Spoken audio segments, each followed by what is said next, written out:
โอ้มันก็ออกแห้งอยู่เนาะสัตว์ดงนี่มันคัดหือมันที่คักโอ้แบบมันพืชนะมันน่าดึงขึ้นแล้วมันอยากผืดเนาะโดลงในมอนดึงขึ้นแล้วผืดโอ้เห็ดเทือนเดี๋ยวว่ามือนี่ไปเชื่อเพื่อนนี่มันแดดเนาะลูกเต้าไปใส่บนอะไรเต้าไปไว้กระพุ้ยโอ้เอากระพุ้ยนี่ไปคืนเขาเนาะโดยเจ้าเห็ดเทือนถามอันนี้ฮักกระผักหรือเปล่าผักฮักกระผักมื้อนี้ตอกยังมันตอกเป็นแอมหรือคือเขาเป็นตาเขาเอียดอันนี้แหละโอ้เสร็จโครงหลังคาสิตัดอันน่ะสิญัวพี่น้องเลยเป็นเสร็จสิญัวใส่ปั้นล้มเนาะใส่ปั้นล้มก็ได้เด้อไม่ได้แป้นอะไรมันน่ะใส่ปั้นล้มเอาอย่ามันพัดสังกะสีไปทางเขาใส่เนาะนี่แหละพี่น้องเลยมาอัปเดตเพิ่งทางครอบครัวไอ้หมื่นกันดำเนินการต่อไปเนาะเห็ดเทือนแล้วนี่จังคือทัวน้ำดาลตายแล้ว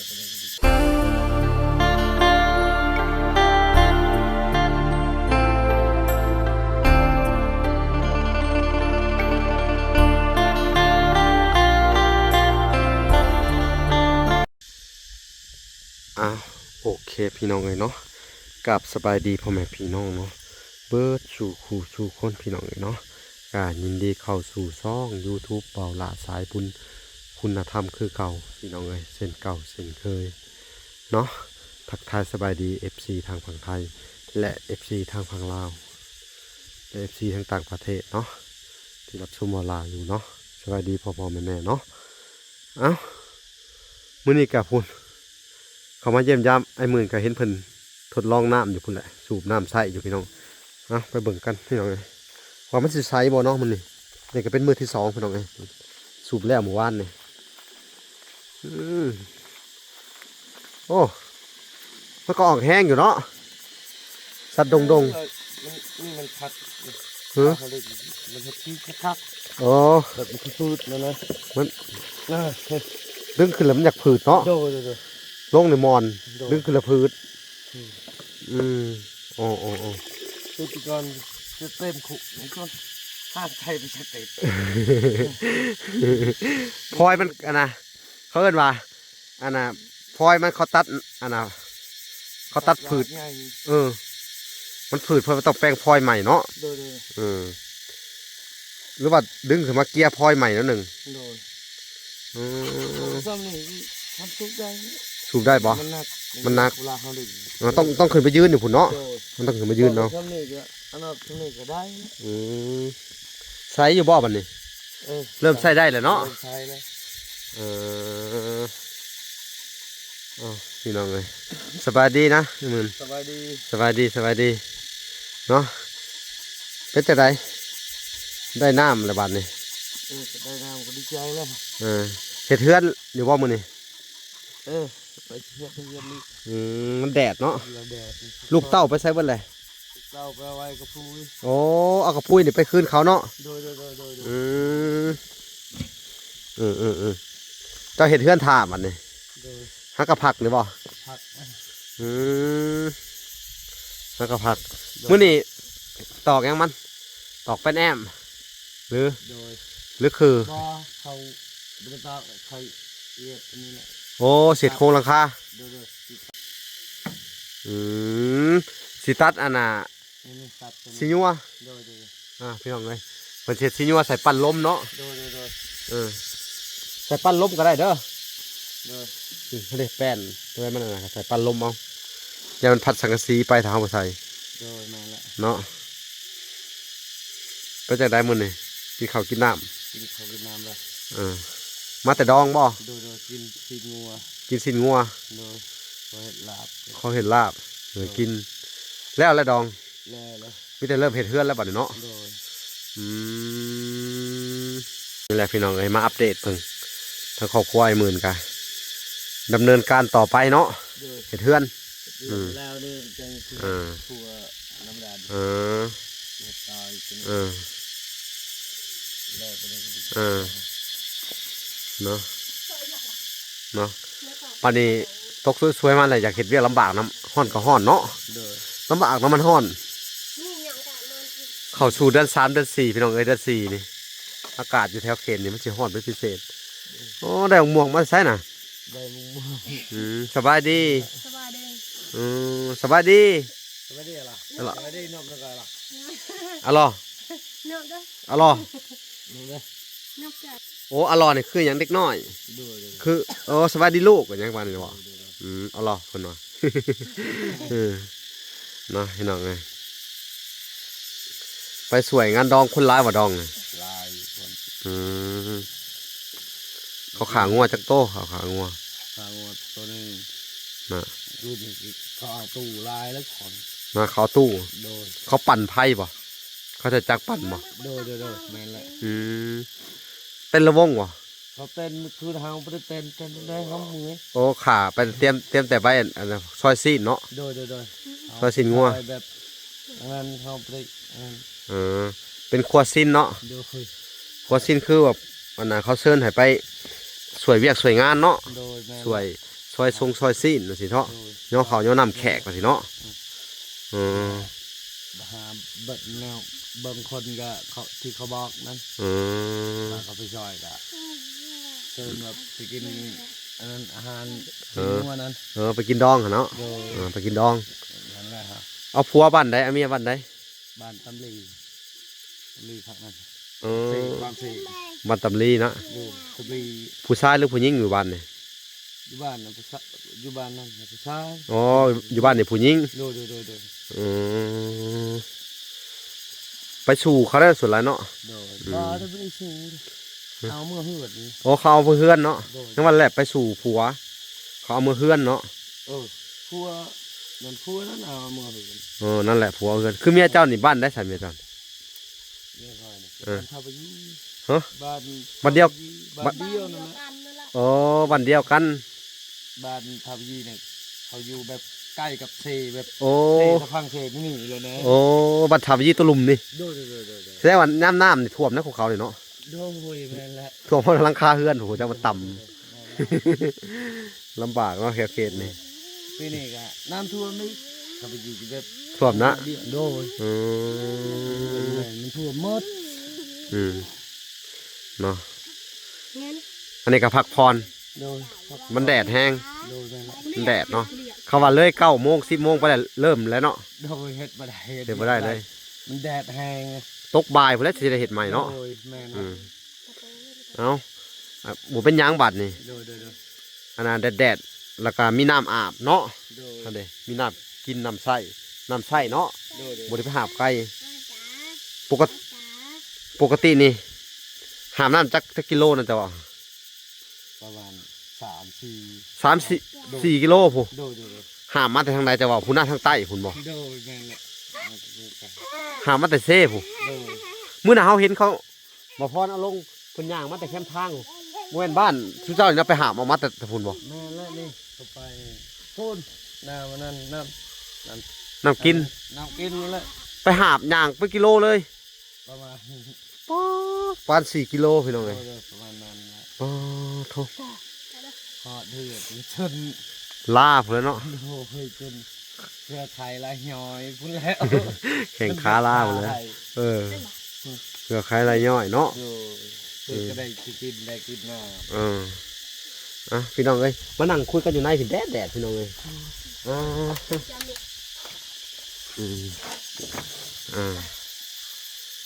เนาะ ถ้าเธออุ้ยเดียวอ่ะ อันนั้นเมียเจ้าเขากับเราคือกันบ่เราไปดองคือกันบ่ โดยแม่นแหละ ไปสวยเขาคือกันเนาะ โดย เวลาเขาไปดองเขาไปสภาพนี่บ่ โดย เนาะเขาบ่มีจักเฮ็ดจังได ไปคือบุรีนั่นแหละ บ่มีเสื้อใหม่บ่ บ่บุรี แต่ว่าเรื่องเสื้อใหม่เนี่ยถ้าว่าล่ะสิจัดการให้เด้อ โดย เพราะว่ามีงบเข้ามาเด้อ โดย ก็เป็นเงินของทางแม่แก้วเด้อ โดย แม่ทอนแก้ว พี่น้องเอ้ย โดย คือเขาบอกกันเบื้องต้นน่ะเนาะ โดย เอากัสนากะเป็นการอันมาบอกเจ้าไว้แหละเด้อ โดย เป็นข่าวดีแหละเนาะ โดย พี่น้องเอ้ยทางไอ้หมื่นกะที่ได้เสื้อใหม่ละบาดนี้เนาะ แม่นละ เสื้อตัวนี้มักแล้วน่าจะใส่คู่มือเนาะ มักเสื้อแบบสีบางๆเลย มักกว่า โดย เขาใส่แล้วมันเย็นหมดตอนนี้ โดย ก็เลยมักเนาะเขามีจักโตส่งเสื้อนี่ มีจำนี้แหละมุ้ยบุญตัวนึง เสื้อแขนยาวตัวหนึ่งเขาเห็นตัวดำเนาะ โดยนั่นแหละ เมียเจ้าเนี่ยกับตัวเดียวนี่บ่ ตัวเดียวนั่นแหละ อืม บ่มีเมียก็บ่มีทุกข์บ่มีเงินซื้อ บัดนี้ไผซื้อให้เสื้อลูกเจ้า พวกจะไปน้ำเจ้าก็ขี่รถขี่สูงๆนั่นนะ บ่น้อย เด้อ บ่น้อยเป็นคนซื้อให้ เด้อโห ขี่รถจีสูงบ่น้อยเพิ่นบ่ได้มาเลย เด้อ เพิ่นเมื่อย เด้อ เพิ่นบ่สบายเป็นโรคกระเพาะพี่น้องเอ้ย เด้อ อืมเพิ่นซื้อให้ลูกเจ้าจักโต คือเขาก็ ก็เลยได้ใส่ตัวใหม่แน่นลูกเนาะ โดย อืมแล้วนี่ไปสัญจรไปด้วยรถไถพี่น้องเอ้ยพวกแล่นไวขนาดเนาะรถไถก็ได้เนาะทางบ่ดียังแล่นไวเนาะ อืม รถตัวนี้แหละคือคนน้ำเมื่อวาน โอ้ยืมเขานี่ไหน โดย เออ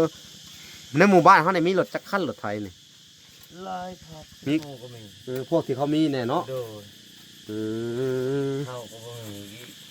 ยืมเขา ยืมเขา ยืมเสาเลยเนาะ โดย ทั้งยืมทั้งเสาแหละ โดยแม่นละ ให้เจ้าอันนั้นเด้อให้เจ้าเห็ดมันตัวใดมันบ่พอบอกเขาเด้อ โดย แต่ว่าคือเขาเว้ากันหลายเรื่อง โดย บ้านประตูพี่น้องเอ้ยทั้งวงทั้งบ้านเวลาสิสั่งเอามาให้เนาะ โดย อันหนึ่งเนาะแหล่เสาคือจะเว้าหะไปหามาใส่เด้อคำว่ามันมีเนาะ โดยมีแล้ว สี่เสา ดำใหญ่บ่ได้แต่ดำประมาณหน้า10เป็นหน้า12ได้สำหรับ เอามาโหลด โดย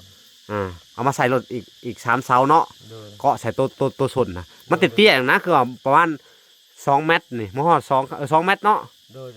วันสำนันแล้ว 2 เมตรนะ แหละ แล้วมาใส่เลยเจ้าสิปลุกเป็นซานขึ้นไปแมันบ่ โดย ปลุกอีกเป็นซานขึ้นไปแล้วก็ปูแป้นแล้วก็นึ่งข้าวอยู่หั่น โดย อยู่เทิงก็ไว้นอน โดย สบายขึ้นละบาดนี่เนาะ โดยแม่นละ ตารางนี่ก็มันพอดีบ่หรือว่ามันต่ำพ้นหรือว่าพอดี มันตำเนี่ยจักหน้อยหรอกยามันละสำนี้ก็ได้ ทำนี่ก็พอได้เนาะ พอได้ บัดนี้ก็โล่งใจแน่พี่น้องเอ้ยบาดนี่ได้แน่แล้วก็เนาะ เบื่อครับก็ได้ก็ดีใจ โล่งใจเนี่ย ได้ แมนโอ้ได้เข้ามาอยู่เรื่อยๆเนาะ โดย แต่นี่ก็ ไปอยู่ที่ดี สังกะสงกะสีกับทางวันน้อยซื้อให้เรียบร้อยแล้วเนาะ โดย แต่ว่าถ้ามันบ่พอก็บอกเขาเด้อ โดย ถ้ามันบ่พอก็คือให้เจ้าออกไปเอาอยู่นอกพุ่นแหละมื้อใดที่ว่าเจ้าว่าโอ้สังกะสีมันบ่พอเลยเฮาก็ออกไปเอาเลย โดย ว่ามันขาดจักแผ่นเฮาต้องไล่เบิ่งเนาะ โดย แล้วก็สิซื้ออันน่ะวงกบปลายประตูเลยแล้วก็สิให้ชุบเจ้านี่ไปทางครอบครัวแหละเด้อ โดย ออกไปคือเฮาเว้ากันนั่นแหละ แม่นละ ไปแล้วก็สิซื้อเสื้อผ้าใหม่ให้เด้อ โดย เจ้าก็2 โตเมียก็2 โต โดย ลูกเจ้าอีก3 คนน่ะก็คนละ2 โต เนาะ เสื้องามๆใส่ละบัดนี้อันเนี้ยไปบุญไปทานกันอยู่นี้เนาะ โดยแม่นละ ไปดองกันอยู่ในนี้เนาะ โดย เสื้อก้ามักกล้วยเนาะ โดย มักแห้งเลย มันสีบางๆ มันเย็นเนาะ โดย ขนมเห็ดเวียก เข้าไปก็ เขาว่าแสดงว่าเฮาเนี่ยอาบน้ำเลยโต้นทั้งสูงเสือเลยสักคาโตเลยเนาะ โดย มันง่ายกว่าเนาะ โดย เดี๋ยวบ่ต้องใส่แผบสบู่สักคาโตเลย แม่นละ อืม ลาเข้าไปก็ลาต้นน้ำก็ เขาว่าน้ำเซนี่มันสะอาดกว่าลงไปแล้วก็น้ำมันใสเนาะน้ำเซเนาะ แม่นละ พอไปแล้วก็โดดมวนแล้วก็ขยี้เสือเอาสบู่หุกแผบ เออ หุกคาโตเลยสักเลยเนาะ โดย มันง่ายกว่าเนาะมันมีตัวเดียวได้อสิคันสิถอดกับบ่มีตัวใส่เนาะ แม่นละ เห็นแบบสบายง่ายๆเนาะ โดยแม่นละ นั่นแหละพี่น้องเอ้ยก็คือว่าอันตามนี่แหละเพิ่นว่าเอ้า มื้อนี้ก็มาติดตามหั่นแหละพี่น้องเอ้ยมาเบิ่งความคืบหน้าของเฮือนซานเพิ่นแล้วก็มาแจ้งข่าวดีเพิ่นนำเนาะ โดย ก็คือว่าทางแม่ทอนแก้วเพิ่นก็ได้อุปถัมภ์ช่วยเหลืออันน่ะเสื้อผ้าเพิ่นว่าเนาะเพิ่นก็เสริมเข้ามาเนาะก็คือทางอ้ายอันน่ะทางอ้ายอันน่ะดอนเนาะทางอเมริกาพี่น้องเอ้ยเพิ่นก็อันเสริมเข้ามา200คือแรกๆหั่นเด้อ โดย และทางวัดหลักเอาให้เพิ่นไปอันน่ะเช่ารถไถก็500,000เนาะ โดย มันยังสิเหลืออยู่3ล้าน7เด้อ โดย 3ล้าน7นี่ทางวัดหลักก็สิได้อันน่ะเด้อ โดย สิได้อัน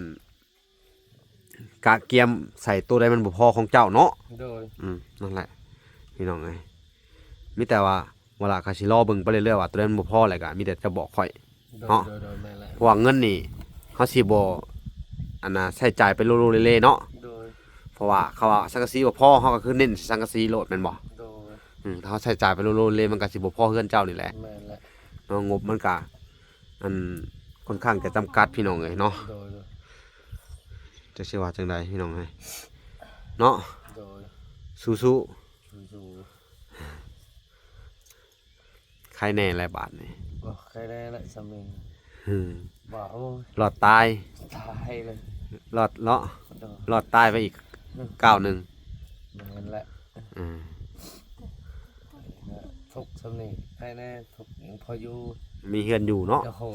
บอกก็ทุกบ่มีเงินอยู่โอ้โหโท ลำบากน้ำฝนน้ำแดดคือสิแล้วนี่ ผัดข้าวสิกินก็บ่มี เนาะ ยังก็บ่มีเงิน เออ ไปทางไหนก็ไปบ่เป็นนี่แหละ เบิ่งได้ก็ไปบ่เป็นเลย โอ้โห เรื่อยหลังเดือดันมา คำสิไปหารับจ้างทำงานก็คือสิบ่ไหวดอกเขาแบบว่าเฮาบ่เป็นนักเรียนหนังสือแล้วก็เฮาหัวบ่ดีคือเขาเนี่ยเขาอยากหลอกเฮาส่วนหลายเนาะ แม่นแหละ คือเจ้านี่เนาะ แบบเว้าแบบเฮากะก็บ่ฮู้จักก็พอดีไปแหละพอดีเขากินในงานซื่อๆ เขากินให้งานซื่อๆเนาะ เจ้าโดน ตลอดเลยของเจ้านี่ โดน จนบ่อยากไปอีกหมดกำลังใจ หมดกำลังใจ ใครเนี่ยไปกดมันแถวใกล้ๆนี่เนาะ โดยใคร ตัวนี้ จะไปกลไม้มันไปกลมันประมาณเดือนกว่าแล้ว เจ้าไปกดตะกี้ไหน โดย ใครได้เงินมาบวกใส่กับเงินขายแบ่เนี่ยเนาะ โดย ช่วยตา แล้วก็เงินผ่าจานให้น้ำแม่นบ่ล้านน่ะ แม่นแหละ บวกใส่กันอีกเนาะ บวกให้กัน ก็พอดีไปได้เฮือนหลังนี่เนาะ โดย เฮือนเก่าเขาได้ซื้อมาเนาะ โดย ได้เฮือนเก่าไม้เก่าเข้ามาพี่น้องเอ้ยนี่นี่เศษมันเก่านี่คือค้างมันพี่น้องเอ้ยนี่อันนี้ตะกี้มันตากฝนตากแดดได้เนาะนี่เป็นห้อยน้ำเนาะ แม่น ห้อยน้ำกัดเนาะ โดย ไปซื้อได้อันน่ะไปได้เฮือนหลังนี่มาซื้อมานี่ได้เท่าไหร่เนี่ย 2 ล้าน 2 ล้านมโดย ซื้อ2 ล้านแล้วก็เฮาข้อบอกเขาบ่อยากซื้อบ่อยากขายเด้ เออ งินเด้ เฮือนนี่ได โดยเอาเขาว่าให้คอยนะคอย2 ล้าน อืม โอ้ว่าเฮาก็ลำบากใจหมู่บ่มีเฮือนเอ้า ก่อนไปเด้อล่ะไป เขาอันน่ะเขาก็ลำบากใจกันเขาว่าเจ้าบ่มีเฮือนเขาก็เลยลดให้ โดย อืมเฮือนนี่มันเป็นเฮือนโบราณเฮือนเก่าแต่ตะกี้แต่ก่อนพุ่นเนาะ แม่นแหละ นี่พี่น้องเอ้ย เหนื่อยละ เบิ่งเสาก็ได้นี่เสาพังดินอันนี้มันสิมีอัน ไอ้ด่าอะไร เพิ่นสิบากไว้ทั้งเรื่องน่ะเฮ็ดเป็นเหลี่ยมเนาะเสาถากเอาตะกี้เนาะ โดย มันก็สิเป็นหม่งว่านเสานี่70-80 ปีที่แล้วเนาะ โดยประมาณส่ำนั้น อืม ไม้เก่าพี่น้องเอ้ยจนงดจนเหี่ยว เนาะ โดย เนาะอย่ามันแหละ ต่อไปกะกัดพันสู่บาดนี่ โดย ได้สำนี้แล้วก็สู้ นี่ก็เฮาก็ดีใจภูมิใจ เนาะ เวลา กูมันมีใบ สัตว์ตาเฮามีก็ อืม ต่อสู้ต่อไปอีก โดย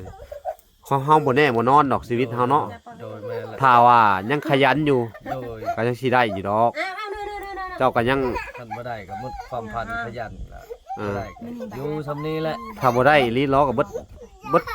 โชคเบิดลาบเบิดนั่นเนาะโดนสตาร์พุ่นแล้วเนาะ โดยหมดความสามารถ เบิดความสามารถ ก็ อืม อยู่ในนี้แหละ อ่า หันความพันเฮายังคิดอยากได้ อืม ต่อไป แต่ว่ามุมหนึ่งเนาะ โดยบุญหนึง เขาเอิ้นว่า มุมหนึ่งก็ในความเป็นจริงพี่น้องเอ้ย โดย ชีวิตชุมเจ้านี่ อยู่ในชนบทว่าสิบ่มีการแข่งขันเนาะ โดย บ่มีการ แย่งซิงพี่น้องเอ้ย โดย แล้วก็บ่มีสิ่งดีสิ่งเด่นอิหยังกันเลยเนาะ โดย ได้ก็กินบ่ได้แล้วก็อยู่ตามมีตามเกิดเนาะ โดย ถามว่ามีความสุขอยู่บ่อ่ะจักแล้วพี่น้องเอ้ยเฮาก็บ่ฮู้ดอกชีวิตแบบนี้เนาะเจ้ามีความสุขอยู่บ่ นี่ หักมีไปแบบหนึงเนาะ โดย เฮาบ่ต้องไปแข่งขันกับไผแมันบ่ โดยเฮาอยู่แบบนี้อยู่คือคนเฮาชนบทเพิ่นว่าอยู่แบบตามบ้านนอกอย่างตามลำพังนี่เฮาอยู่ได้ อยู่ได้เนาะ โดยท่านไปอยู่ตามได้บอกได้เมือง อืม เฮาพัดวัฒนาเฮาหาเงินก็บ่เก่ง อืม ไม่ลำบากใจลูกจะกินมาขนม เออ นั่นเฮา อันนี้แบบว่าแทบจะบ่มีห้านค้าเลย โดยแม่ ลูกก็บ่ฮู้ขนม บ่ฮู้ บ่ฮู้ว่าเป็นแนวใด เวลาเขามีเงินอันเวลาเงาะดอกกินดอกนี่ก็เขาไปขายมาก็ขนมเขามีก็เฮาซื้อให้ลูก เออ บ่มีก็ย่าอันนั้น โดย แต่อันอยู่ตามเมืองเนี่ยบ่ได้มันกินมันเคยกินแล้ว เออ จะกิน จะกินเลย โดย อันนี้ห้านค้าก็บ่มีเด้อนี่เนาะ โดยแม่นและ รถขายเครื่องก็บ่มีเนาะ โดย สิมาขายนี่ก็เลยว่าได้เงินมาก็พอได้ไปซื้อข้าวก็โอเคเนาะ แม่นและ อ่าถ้ามองอีกมุมหนึงเนาะพี่น้อง โดย ถ้าว่าเฮามีข้าวกินเนาะอยู่พี่เนาะ โดย บ่ต้องไปวิ่งเต้นสิ่งดีสิ่งเด่นไผ โดย มุมของสุเพิ่นนี่คือว่าสิแลอันน่ะอยู่ในเมืองวุ่นวายได้อยู่นี่ได้ โดย อันน่ะยังต่อคิวกันซื้อน้ำมันตีกันนี่เบิ่งในคลิปพี่น้องเอ้ย โดย มอนอันน่ะอ้ายผู้หนึงเพิ่นแซงคิวอันหนึงพวกข้างหลังกันตับมาตีเพียงใส่พื้นโอ้ว่าโพดโพเลยนี่ แม่ แย่งน้ำมันกันเนาะตะกี้อันน่ะแย่งแบบว่าอวดกันชื่อรถชื่อล่างเนาะบัดซุมื้อนี่โอ้ยุคน้ำมันมันเบิดเนาะ โดย มีรถก็บ่มีประโยชน์พี่น้องเอ้ยแล้วเฮ็ดจังไดเนาะ โดย คือทุกเจ้านี่แทบจะบ่คิดเรื่องน้ำมุกน้ำมันเลยเพราะว่าเฮาบ่มีรถเนาะ โดย